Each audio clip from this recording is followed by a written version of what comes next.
मैं कम in sir. हाँ, come in. Good afternoon sir. Good afternoon, बैठिए। विजय सिंह गुर्जर जी सर। कुछ अपने विषय में बताइए हम लोगों को, विजय जी। सर मेरा नाम विजय सिंह गुर्जर है। मैं राजस्थान के झुंझुनू ज़िले से बिलोंग करता हूँ और मैंने अपनी ग्रेजुएशन वहीं राजकीय संस्कृत कॉलेज चिराना से की है और 2010 से 2012 तक मैंने दिल्ली पुलिस में एज ए कांस्टेबल और सब इंस्पेक्टर काम किया है। उसके बाद 1 साल मैंने सेंट्रल एक्साइज में केरल काम किया है, त्रिवेंद्रम। और अभी 2014 से मैं इनकम टैक्स में काम कर रहा हूँ दिल्ली में ही, और अभी ITAT खान मार्केट पोस्टेड हूँ। अच्छा, आपकी जर्नी तो बड़ी इंटरेस्टिंग रही है। काफ़ी मेहनत की है आपने। एक कांस्टेबल से आपने शुरू की है अपनी ज़िंदगी और आप एक अच्छे पोस्ट पर हैं। सिविल सर्विसेज के लिए किसने प्रेरित किया आपको?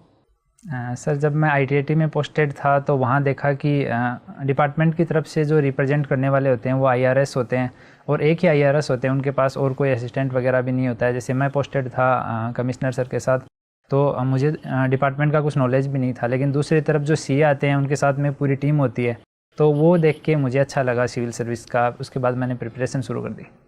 अगर आप सिविल सर्वेंट बन जाते हैं तो समाज को क्या देना चाहेंगे आप? सर जितना मैंने सीखा है, जितना मैं सीखूंगा, और जो भी जिम्मेदारियां मेरे ऊपर होंगी वो मैं ईमानदारी से करने की कोशिश करूंगा। अच्छा, आपने विषय क्या चयन किया था सिविल सर्विसेज में? संस्कृत साहित्य। संस्कृत साहित्य। जी सर। आपने बेसिक डिग्री संस्कृत साहित्य से ली? जी सर, मैंने शास्त्री किया है संस्कृत से। शास्त्री किया आपने जी सर। संस्कृत से। तो संस्कृत का रेलेवेंस क्या होगा आपके सिविल सर्वेंट बनने के बाद? कैसे उपयोग करेंगे आप संस्कृत के ज्ञान को? सर संस्कृत की एक तो अच्छी बात यह है कि ऑल इंडिया एक्सेप्टेबिलिटी है संस्कृत की। किसी भी, जैसे मैंने केरल में काम किया, वहाँ भी लोगों को अच्छा लगता था कि मैंने शास्त्री किया है। तो ये जब जहाँ भी मैं प्रशासन में काम करूँगा, ये मेरे लिए एक सकारात्मक पहलू रहेगा। हाँ, एक सर संस्कृत जो है वो कंसाइज करना सिखाती है हमें चीज़ों को। प्रशासन में जब भी मुझे सीनियर्स को रिपोर्ट करना है या कहीं से कुछ भी इन्फॉर्मेशन देनी है, तो कंसाइज करना बहुत ज़रूरी होता है। तो इस तरह से काम आ सकती है। बाकी सर संस्कृत का बहुत सारा जो इतिहास है, संस्कृत में बहुत सारा साहित्य रहा है, वो हर पहलू से रिलेटेड है, चाहे वो अर्थशास्त्र है, राजनीति शास्त्र है, हमारे व्यवहारिक जीवन से, दर्शन से रिलेटेड है। तो सर जीवन में वो भी काम आता रहेगा। लेकिन संस्कृत तो प्रायः कहा जाता है कि एक मृत लैंग्वेज है, ये it's a dead language. Sanskrit का ज्ञान अगर संस्कृत में आप बोलें, संस्कृत में लिखें, तो शायद आपके देशवासियों को बहुतों को नहीं समझ में आएगी ये बात। तो आपको नहीं लगता है कि संस्कृत आज के परिवेश में, आज के समाज में संस्कृत अपना रेलेवेंस खो चुका है? नहीं सर, ऐसा तो नहीं है। मृत भाषा तो नहीं कर सकते सर। संस्कृत का उपयोग दिन दिन कम होता जा रहा है, कई सारे कारण रहे उनके पीछे, लेकिन सर रिलेवेंस तो आज भी है, अभी भी। सर इवन हम अगर टेक्नोलॉजी की बात करें तो कई बार पेटेंट लेने में भी संस्कृत ने गवर्नमेंट ऑफ इंडिया की हेल्प की है। तो सर रिलेवेंस तो है। और कई सारे सर न्यूज़पेपर छप रहे हैं, बहुत सारा प्रकाशन है वो संस्कृत में हो रहा है अभी भी। कई 17-18 विश्वविद्यालय देश में काम कर रहे हैं। विश्व संस्कृत सम्मेलन होता है, उसमें भारत का काफ़ी अच्छा योगदान है। तो सर मृत भाषा तो नहीं है, लेकिन बोलने वाले और समझने वाले की संख्या ज़रूर कम हो गई है।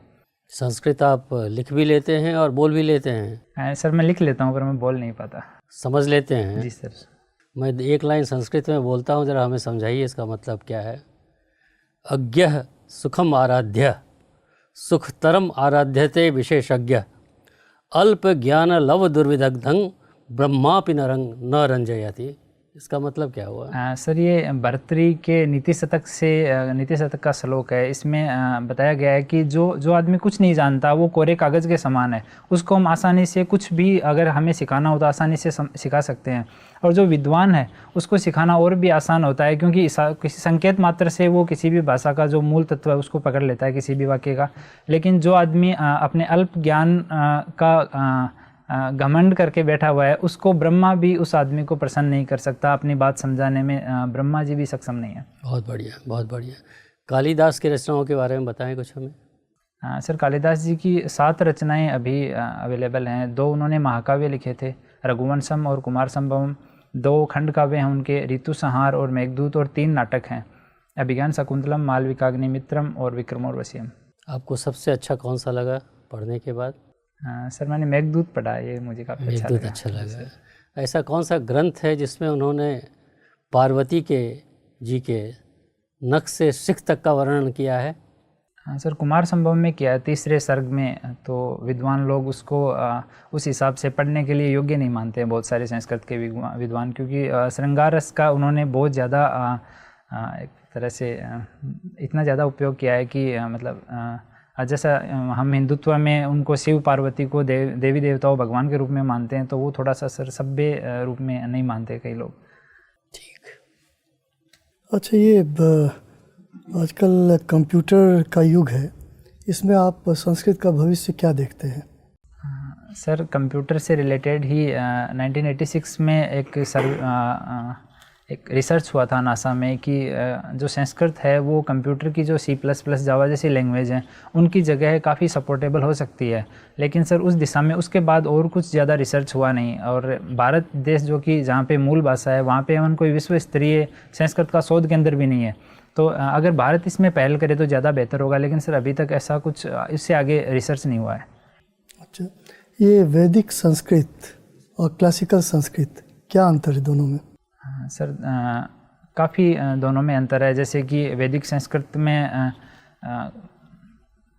जो हम जैसे शब्द रूप चलते हैं राम रामो रामा, इनमें कई जगह पे दो दो शब्द हैं, जैसे तृतीया विभक्ति एक वचन में या बहुवचन में। लेकिन लौकिक संस्कृत में ये एक जैसा ही है।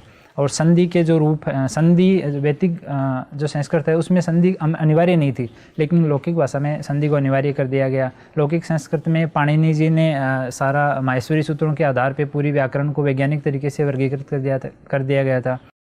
वैदिक समय में ये उपलब्ध नहीं था।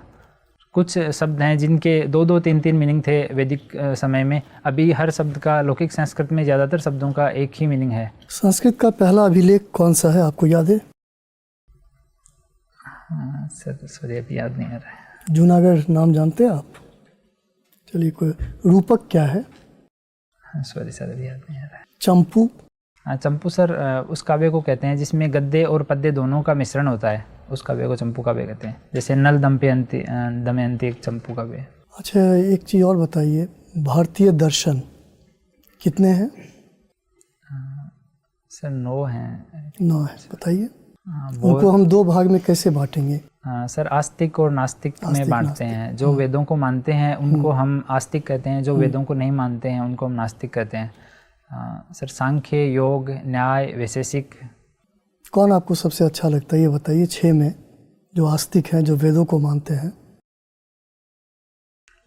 सर, शंकराचार्य का दर्शन है वो मुझे थोड़ा अच्छा लगता है। शंकराचार्य का क्या दर्शन है? मुझे बस एक एक सेंटेंस में बताइए। द्वैतवाद, अद्वैतवाद, विशिष्ट अद्वैतवाद, शुद्ध अद्वैतवाद, द्वैत अद्वैतवाद, ये मैंने 5 आपके सामने रख दिए। जी सर। ठीक, इनके बारे में एक एक सेंटेंस बता दीजिए। सर, इनका अर्थ या क्या सर? कुछ भी आप इनके बारे में। द्वैतवाद जैसे सर मैंने पढ़ा है कि आत्मा और ब्रह्म दोनों अलग अलग हैं, तो 2 हैं तो द्वैतवाद हैं। अद्वैतवाद की ये दोनों अलग अलग नहीं हैं, दोनों एक ही हैं, तो अद्वैतवाद हो गया। अलग अलग क्यों दिखते हैं? सर, उनका अलग अलग मानना है कि आत्मा और ब्रह्म हैं वो अलग अलग हैं, और जब आत्मा को मोक्ष की प्राप्ति हो जाती है तो वो एकाकार हो जाते हैं। कुछ का मानना है कि नहीं, ये अलग अलग हैं, तो वो द्वैतवाद रह गया। विशिष्ट द्वैतवाद में कहा है कि एक दृष्टि से तो वो अलग हैं, एक दृष्टि से दोनों एक हैं। शुद्ध अद्वैतवाद? सॉरी सर, इसका नहीं पता। और द्वैत अद्वैतवाद? नहीं, इसका भी नहीं पता सर। चलिए, कोई बात नहीं। एक्साइज और कस्टम में आप इंस्पेक्टर थे, उसको छोड़कर आईटी में आ गए, इससे क्या फ़र्क पड़ा आपके कैरियर में? सर, एक्साइज में इंस्पेक्टर से सुपरिटेंडेंट बनने में 17 से 18 साल का समय लग रहा था जब मैंने वहाँ पे रिजाइन किया था। अभी कैडर स्ट्रक्चरिंग होने वाला है, उसके बाद शायद कुछ सुधार हो जाए। और सर, यहाँ इनकम टैक्स में इंस्पेक्टर से ITO बनने में 5 से 6 साल लगते हैं। अच्छा, इसलिए आप इधर आ गए। आपका जनकपुरी कार्यालय से भी कोई रिपोर्टिंग ऑफिस है क्या? खान मार्केट तो अभी आपका वहाँ तो सर ट्रिब्यूनल है, इनकम टैक्स अपीलेट ट्रिब्यूनल है सिर्फ खान मार्केट में। तो अच्छा, ट्रिब्यूनल है खाली आप, तो अभी आप ट्रिब्यूनल में ही हैं। अभी हाल में पिछले 2-3 साल में कुछ नए ट्रिब्यूनल क्रिएट किए गए हैं, क्या इसके बारे में ध्यान है आपको? डिस्प्यूट्स को कम करने के लिए, जल्दी जल्दी उनके डिस्पोजल के लिए। नहीं सर, बहरहाल टैक्स कंसेशंस कितने किस्म के होते हैं, और ख़ास तौर पे टैक्स रिबेट में और टैक्स ब्रेक में क्या फ़र्क है? सॉरी सर, ये ध्यान में नहीं है। Okay, double taxation avoidance agreement के बारे में सुना है? Yes sir. क्या महत्व है कर प्रशासन के नज़रिए से इसका? सर, कर प्रशासन के नज़रिए से DTA से टैक्स लिटिगेशन कम हो जाते हैं और टैक्स में एक सुनिश्चितता हो जाती है। हमें पहले से पता लग जाता है कि हमारा इस देश के साथ इतना जो वहाँ की कंपनी है यहाँ भी व्यापार कर रही है, वहाँ भी कर रही है, जो TP इश्यूज़ हैं उनमें हमारे यहाँ टैक्स कलेक्शन कितना होने वाला है, ये हमें श्योरिटी हो जाती है, लिटिगेशन कम हो जाता है। तो सर प्रशासन की प्रभाविकता थोड़ी बढ़ जाती है। टैक्स डिपार्टमेंट अभी अकाउंटिंग का जो फॉर्मेट यूज़ कर रहा है और यूनाइटेड नेशन के पास जो अकाउंटिंग का फॉर्मेट है, स्टैंडर्ड है, उसमें अभी क्या फ़र्क है और क्या गैप हम लोग भविष्य में कभी यूज़ कर सकते हैं? सर, अभी थोड़े दिन पहले उसकी चर्चा चल रही थी कि 2019 से गैप बैंकिंग सिस्टम है वो अपनाने पर विचार कर रहा है। क्या होगा, उसका स्वरूप क्या है? सॉरी सर, स्वरूप से नहीं। अच्छा, इस बार जो बजट पेश किया गया उस पर ध्यान दिया आपने? हाँ जी सर, देखा मैंने। सरकार को उम्मीद है कि राजकोषीय घाटा शुरुआती दौर अनुमान से ज़्यादा हो जाएगा। शुरू में पिछले फरवरी को जब पेश हुआ था तो 3.2% बजटेड था, अब वो लग रहा है 3.5 हो जाएगा जी। तो ये इसको कुछ लोग कह रहे हैं कि ये फिस्कल स्लिपेज है, मतलब सरकार का राजकोषीय प्रबंधन फिसलन वाले रास्ते पर है। और वित्त सचिव कह रहे हैं कि यह खर्चों में वृद्धि के चलते नहीं होगा, खर्चे नहीं बढ़ने देंगे। तो फिर एक ही तरीका बचता है, अगर खर्चे नहीं बढ़ेंगे फिर भी घाटा बढ़ रहा है, इसका मतलब कि कर राजस्व अनुमान से कम आने वाला है। क्या क्या कारण अभी नज़र आ रहे हैं, क्या दिक्कतें हैं, क्या चुनौतियां हैं कर राजस्व में? हाँ सर, दोनों में ही प्रॉब्लम है। कर राजस्व में हमारे यहाँ डायरेक्ट टैक्सेशन में भी प्रॉब्लम है तो इनडायरेक्ट टैक्सेशन में भी प्रॉब्लम है। सर, इनडायरेक्ट टैक्सेशन की अगर हम पहले बात करें तो कस्टम का रेट हमारा बहुत हाई है और कस्टम क्लियरेंस जो है उसमें करीब 350 घंटे एक कंटेनर पार होने में लगते हैं। तो इस 350? जी सर, 350 आवर्स एक कंटेनर हमारा पोर्ट पे आके और जब देश के अंदर इंटर करता है तो एवरेज जो टाइम है वो 350 घंटे हैं, जो कि दुनिया में सबसे ज़्यादा देशों में से एक है। तो सर, इससे व्यापार बाधित होता है और कलेक्शन कम हो रहा है। दूसरा सर, GST जो है वो भी हमारा अभी प्रैक्टिकल मोड में ही है, GSTN भी हमारा सही तरीके से काम नहीं कर पाया, उसका भी प्रभाव पड़ रहा है। और ज़्यादातर जो है वो कंपोजिशन स्कीम में काफ़ी जो टैक्स पेयर्स का परसेंटेज है वो कंपोजिशन स्कीम में काफ़ी आ गया। और सर, डायरेक्ट टैक्स में करें तो टैक्स बेस जो है वो बढ़ा है, लेकिन सर उतना नहीं बढ़ा है जितना बढ़ना चाहिए। अभी सर बजट का एक डाटा देखें तो जो सैलरीड पर्सन है उन्होंने 1,89,00,000 लोगों ने रिटर्न फाइल किया, उन्होंने 1.44 लाख करोड़ का रेवेन्यू गवर्नमेंट को पे किया है। लेकिन अगर हम बिजनेस क्लास और बिजनेस प्रोफेशन वालों की बात करें, उन्होंने भी इतने ही लोगों ने रिटर्न फाइल किए हैं, लेकिन सिर्फ 48,000 करोड़ का टैक्स पे किया है। तो सर, नॉर्मल अगर हम समाज में देखें तो एक सैलरीड पर्सन से एक बिजनेस प्रोफेशन वाले का रहन सहन, उसका जीवन स्तर अच्छा होता है। तो ये सर थोड़ा सा इनको देखने की ज़रूरत है, टैक्स बेस और बढ़ाए जाने की ज़रूरत है। तो इंस्पेक्टर के रूप में आपको 2 साल 3-4 साल काम करते हुए हो गए, जब से आप आए हैं तब से मोदी जी भी आए हैं देश में, तो क्या व्यवहारिक तौर पे दिक्कतें आपको नज़र आती हैं? अपने मित्रों से बातचीत होती होगी, क्यों नहीं भरते हैं ये बिजनेस वाले लोग अपना? सर, जैसे कि अभी आने के बाद बेनामी प्रॉपर्टी की सेल बनाई है, वो इनकम टैक्स को ही सौंपा है काम, लेकिन जहाँ पे हमारा इन्वेस्टिगेशन होता है झंडेवालान में, वहीं पे एक यूनिट बना के और बेनामी का काम दे दिया गया है। बाकी कोई इंफ्रास्ट्रक्चर नहीं दिया गया है, अलग से कोई स्टाफ उसके लिए अवेलेबल नहीं है। तो जो बेनामी में पोस्टेड स्टाफ है वो अपने इन्वेस्टिगेशन का भी काम देखते हैं, एज वेल एज वो बेनामी वाला भी देख रहे हैं। तो सर, लगभग शून्य काम ही हो रहा है। सुविधाओं की कमी है। जी सर, सुविधाओं की कमी है, इस कारण ये नहीं बढ़ पा रहा है। दूसरा सर, एक डिपार्टमेंट को पूरी स्वायत्ता नहीं है कि जैसे सर्च सर्वे करें या जो लोग टैक्स कंप्लाइंस नहीं कर रहे हैं उन तक पहुंचने की कोशिश करें, इसमें पूर्णतः स्वायत्ता डिपार्टमेंट को नहीं है। आपको क्या लगता है क्या क्या करना चाहिए हमें? हाँ सर, एक तो टैक्स जो हमारे स्लैब्स हैं उनमें चेंज किया जाना चाहिए। अभी 2.5 से 5 तक हमारा 5% है, लेकिन उसके बाद 5 होते ही हम 20% की स्लैब में एंटर कर जाते हैं। तो जो आदमी उस 5 वाले में रहता है वो डरता है कि मैं 20 वाले में एंटर नहीं कर जाऊं, तो बीच में एक 10% की स्लैब और डाल दी जानी चाहिए। और 20% वाली को सर हम 8 से 12 कर सकते हैं और 12 से फिर आगे 30% किया जा सकता है। और इसके अलावा सर डिपार्टमेंट का जो इन्वेस्टिगेशन विंग है वहाँ पे इंफ्रास्ट्रक्चर और ह्यूमन रिसोर्स को और ज़्यादा बढ़ाए जाने की ज़रूरत है। एक सर जो प्रॉपर्टीज़ हैं उनको आइडेंटिफाई किए जाने की ज़रूरत है। जितनी भी प्रॉपर्टीज़ हैं, जितने भी ट्रांजैक्शन हो रहे हैं उनको हम आधार से लिंक कर सकते हैं, इस तरह से ट्रैक किए जाने की ज़रूरत है। एक सर डिपार्टमेंट का एक प्रोजेक्ट चल रहा है, प्रोजेक्ट इनसाइट्स, उसमें लेकिन डाटा एनालिसिस उसमें पूरा नहीं हो पा रहा है। सिर्फ टीडीएस का डाटा डिपार्टमेंट एनालिसिस कर पाया है, उसका काफ़ी फ़ायदा मिला है डिपार्टमेंट को। तो वो सर हर सेक्शन में किया जा सकता है। आम जो टैक्स पेयर्स हैं उनके अगर हम उनके रिलेशन में बात करें तो भी अगर उसको किया जाए तो डिपार्टमेंट को काफ़ी फ़ायदा होगा रेवेन्यू का। कुछ चर्चा चल रही है कि सरकार ऐसा मन बना रही है कि इनकम टैक्स एबॉलिश कर दे और सिर्फ कंजम्पशन टैक्स रखे। ध्यान दिया है आपने इस पहलू पर? नहीं सर, कंजम्पशन पर सर इनकम टैक्स एबॉलिश करने के लिए मुझे नहीं लग रहा सर। अभी 10 लाख करोड़ से ज़्यादा का रेवेन्यू डायरेक्ट टैक्सेशन से आ रहा है, तो इतना इसका अल्टरनेट ढूंढने में इतना आसान नहीं होगा। और कंजम्पशन सर पहले इस बारे में अगर पूरा रिसर्च किया जाए, उसके बाद में प्रैक्टिकल तौर पे कुछ जगह लागू करके देखा जा सकता है। अगर वो बेटर है तो उसकी तरफ जाया जा सकता है। ठीक।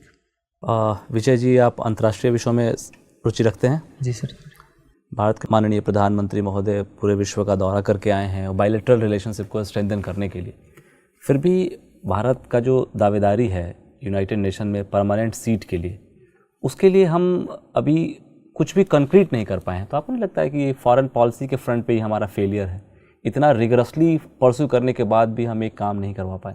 नहीं सर, यूनाइटेड सिक्योरिटी काउंसिल में जो परमानेंट सीट है सर, इजीली तो उसमें सुधार होगा नहीं। बहुत सारे देशों को, और सिर्फ भारत के लिए सुधार नहीं होगा। जैसे G4 देश कर रहे हैं कोशिश, तो सबको अगर मिलके करें और वर्ल्ड वाइड वो एक सहमति, दूसरे देशों का समर्थन ले, सहमति बनाएं, तो सर ये पॉसिबल है। लेकिन भारत की छवि में वैश्विक स्तर पर काफ़ी सुधार हुआ है इस दौरान। अच्छा, ये बताइए कि तिब्बत से जब शरणार्थी आते हैं हम उनको सहर्ष स्वीकार कर लेते हैं, म्यांमार से रोहिंग्या मुसलमान आते हैं तो हम उनको स्वीकार करने में हमें तकलीफ़ है, ऐसा क्यों? ये ड्यूअल स्टैंडर्ड नहीं लगता आपको? सर इसके बारे में चलिए छोड़िए, वापस इंडिया में लौटते हैं। अभी सुप्रीम कोर्ट के कुछ जजेस थे जिन्होंने ओपनली रोस्टर सिस्टम के अगेंस्ट आम जनता से बात की। जी सर। सुप्रीम कोर्ट को माना जाता है ये टेम्पल है लोकतंत्र का, जहाँ पे सब लोगों का अनक्वेश्चन विश्वास है। लगता है कि इस पार्टिकुलर इंसिडेंट के कारण जो आम जनता है उनके विश्वास में कहीं ना कहीं कुछ कमी आई है सुप्रीम कोर्ट के ऊपर, कि all is not well with supreme court, वहाँ भी सब कुछ ठीक ठाक नहीं चल रहा है। सर पिछले समय में यही इंसिडेंट नहीं, कई सारे इंसिडेंट हुए हैं ऐसे जिनके कारण थोड़ा सा सुप्रीम कोर्ट की जो इमेज है नागरिकों की नज़र में, वो कहीं ना कहीं प्रभावित हुई है। जैसे जस्टिस कर्णन का जो विवाद रहा था, उसके बाद ये रहा। अभी एक और कोर्ट में हुआ था, मुझे सर उसका याद नहीं आ रहा, हाई कोर्ट में भी एक जजेस पे करप्शन के चार्जेस लगे हैं थोड़े दिन पहले ही। तो सर इस तरह की घटनाएं जुडिशरी में नहीं होनी चाहिए। मुझे लगता है कि उनको बजाय कि प्रेस कॉन्फ्रेंस करने के जो मॉर्निंग मीटिंग जजेस की डेली होती है, उसमें उन मुद्दों को उठाया जा सकता था और उनका सॉल्यूशन किया जा सकता था। अच्छा, LPG सब्सिडी का एक स्कीम आया था।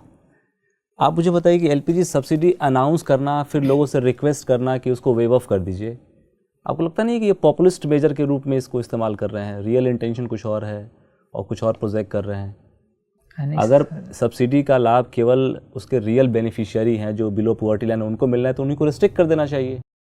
सारे लोगों को क्यों दिया जा रहा है यूनिफॉर्मली, फिर उनसे रिक्वेस्ट किया जा रहा है कि आप वेव ऑफ कर दो, छोड़ दो?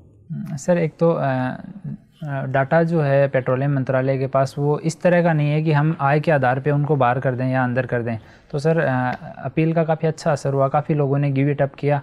और सर उस जो उज्ज्वला योजना है उसके तहत अभी 8 करोड़ का लक्ष्य रखा है। काफ़ी गरीब महिलाओं तक जो उन्होंने छोड़ा है उतने खर्चे में काफ़ी गरीब महिलाओं की रसोई तक गैस चूल्हे पहुँचाए जा रहे हैं। तो सर मुझे लग रहा है काफ़ी सही पहले है, तो मतलब अच्छा चल रहा है सब कुछ। मेरा अंतिम प्रश्न है आपसे, आप मुझे ये बताइए कि एग्रीकल्चर जो है वहाँ पे यूथ क्यों नहीं आ रहा है?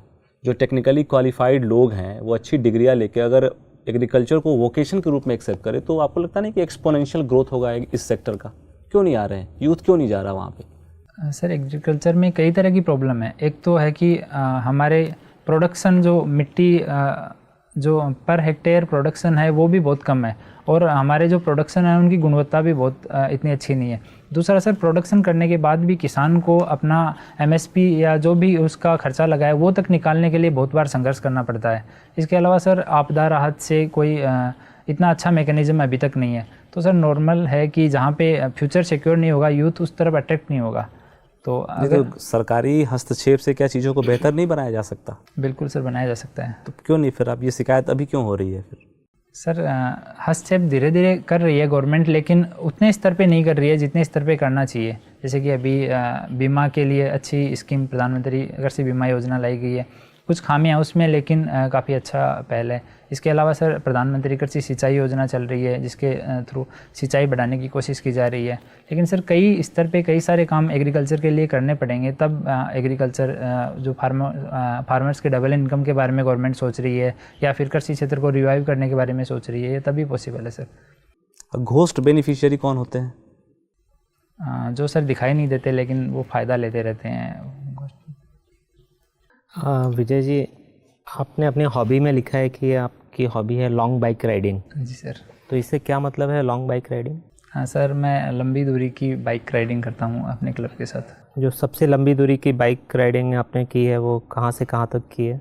अभी सर रिसेंटली मैंने जनवरी में यहाँ से जैसलमेर की राइडिंग की है। कितने किलोमीटर हुआ ये? सर पूरा मेरा अराउंड 2700 किलोमीटर का हुआ था। अच्छा जी सर। और ये आपने अकेली राइडिंग की है या किसी नहीं ग्रुप सर, क्लब के साथ की थी, हम 10 के लोगों का समूह था। जी सर। अच्छा, और कुछ आपको रोड सेफ्टी मतलब का भी ध्यान रखते हैं ये बाइक राइडिंग के समय? रोड सेफ्टी और जो ट्रैफिक के जितने भी रूल्स हैं उन सब का ध्यान रखते हैं। अच्छा, रोड डिज़ाइनिंग बोलते हैं कि भारत में जो ज़्यादा एक्सीडेंट होते हैं इसमें एक रोड डिज़ाइनिंग की भी बहुत बड़ी भूमिका है। जी सर। तो इससे क्या समझते हैं आप? सर एक तो रोड डिज़ाइनिंग में जहाँ पे कहाँ पे हमारे यहाँ फ्लाईओवर है, अंडरपास होना है, ये सब प्रॉपर नहीं है।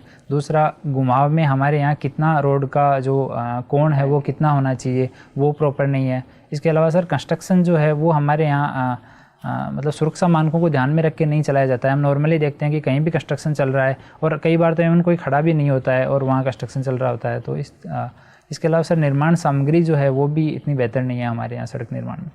क्या कारण है कि राजस्थान में रोड्स बहुत अच्छे हैं? सर इसका क्या कारण है कारण आपको समझ में आता है? हाँ सर, एक तो बारिश कम होती है, जो डामर सड़कें हैं वो बारिश में टूट जाती हैं, तो बारिश कम होने के कारण वो लंबे समय तक चलती हैं। दूसरा सर, वहाँ प्रधानमंत्री जो ग्राम सड़क योजना है उसके तहत काफ़ी अच्छी सड़कें बनी। फिर स्टेट गवर्नमेंट ने वहाँ पे काफ़ी स्टेट हाईवेज बनाए हैं, और एक सर बॉर्डर एरिया है तो उसके कारण BROs की जो रोड हैं आगे वो भी काफ़ी अच्छी हैं। अच्छा, आपकी एक हॉबी है बैडमिंटन, खेलते हैं आप बैडमिंटन? हाँ सर, अभी तो यहाँ नहीं खेला, बहुत दिन हो गए। फॉलो करते हैं बैडमिंटन? हाँ सर, थोड़ा। तो क्या कारण है कि हाल के वर्षों में भारत के बैडमिंटन प्लेयर वर्ल्ड स्टेज में बहुत अच्छा परफॉर्म किया है? कुछ नाम बता सकते हैं ऐसे? सर PV सिंधु हैं, साइना नेहवाल हैं, किदाम्बी श्रीकांत हैं। और मेल प्लेयर्स में नाम बताइए और एक दो लोगों के।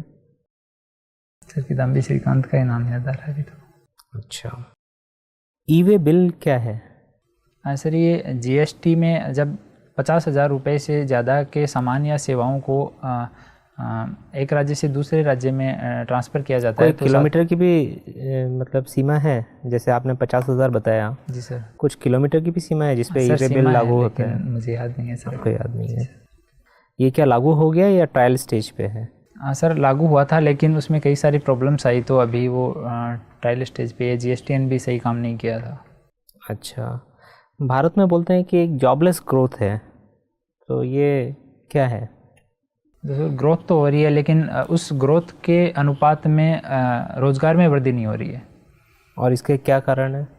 हाँ सर, जैसे कि रोज़गार गहन जो क्षेत्र हैं उन पे हमने सही ध्यान नहीं दिया, जैसे कि टेक्सटाइल क्षेत्र है, लेदर का सेक्टर है, IT सेक्टर है, टूरिज्म सेक्टर है, फाइनेंस सर्विसेज का सेक्टर है, ये ऐसे जेम्स एंड ज्वेलरी है, इनमें काफ़ी अच्छा रोज़गार हो सकता है। लेकिन कुछ पॉलिसीज़ का रहा, कुछ स्किल्स का रहा, तो वहाँ पे इतने ज़्यादा रोज़गार हम उत्पन्न नहीं कर पाए। और भारत सरकार की एक योजना है प्रधानमंत्री कौशल विकास योजना। जी सर। तो ये किस चीज़ के लिए है?